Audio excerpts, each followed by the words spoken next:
Looking at this map of the Pacific Ocean, you can immediately see the terrifying scale of the challenge. On the morning of July 2nd, 1937, Aviator Amelia Earhart and her navigator, Fred Noonan, are flying somewhere over this water, hunting for Howland Island. It is a flat speck of coral just 1.5 miles long. Without GPS, finding it requires perfect celestial navigation. Missing it by a fraction of a degree means no place to land and an emptying fuel tank. Aboard the nearby Coast Guard ship Itasca, radio operators catch fragments of her final transmissions. Her voice cuts through the static, sounding panicked. She tells them, "We must be on you, but cannot see you." A few minutes later, "We are running north and south." And then, silence. When Earhart fails to arrive, the U.S. government immediately scrambles the military, launching the largest naval search in the country's history. The resources deployed are staggering. 9 ships and 66 aircraft scour 250,000 square miles of open ocean. The effort costs $4 million 1937 dollars. Committing a small armada to locate a single missing civilian pilot was an extraordinary decision. But by 1937, Earhart had built a reputation that transcended aviation, and the massive search reflected a nation's refusal to lose its most celebrated icon.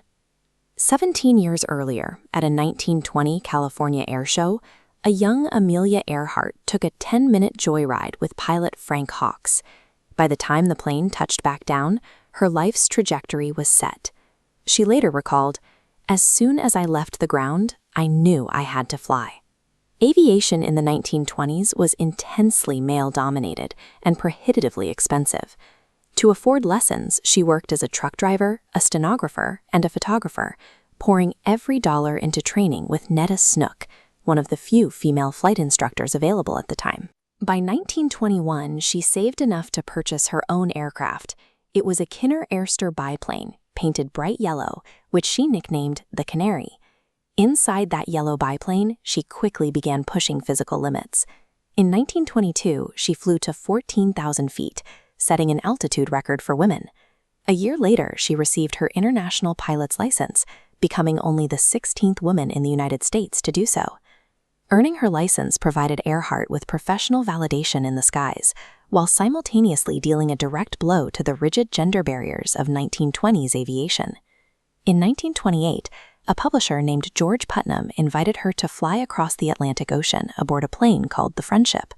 The 21-hour flight from Newfoundland to Wales made her a global icon, greeted by overwhelming ticker tape parades upon returning home. But there was a problem. Earhart hadn't actually piloted the plane. She had simply kept the logbook while 2 male pilots did the flying. She deeply resented being celebrated as a mere passenger and resolved to cross the ocean again, this time alone. In May 1932, she took off from Newfoundland in a Lockheed Vega 5B monoplane. Over the next 15 hours, she battled severe ice buildup on her wings, mechanical failures, and leaking fuel, wrestling the aircraft through a violent transatlantic storm. Despite the deteriorating conditions, she safely touched down in a pasture in Northern Ireland. She had just become the first woman to fly solo across the Atlantic, an achievement that earned her the Distinguished Flying Cross from the U.S. Congress. Surviving the solo Atlantic crossing permanently secured Earhart's status as a master aviator, proving her technical skill was equal to her massive public profile.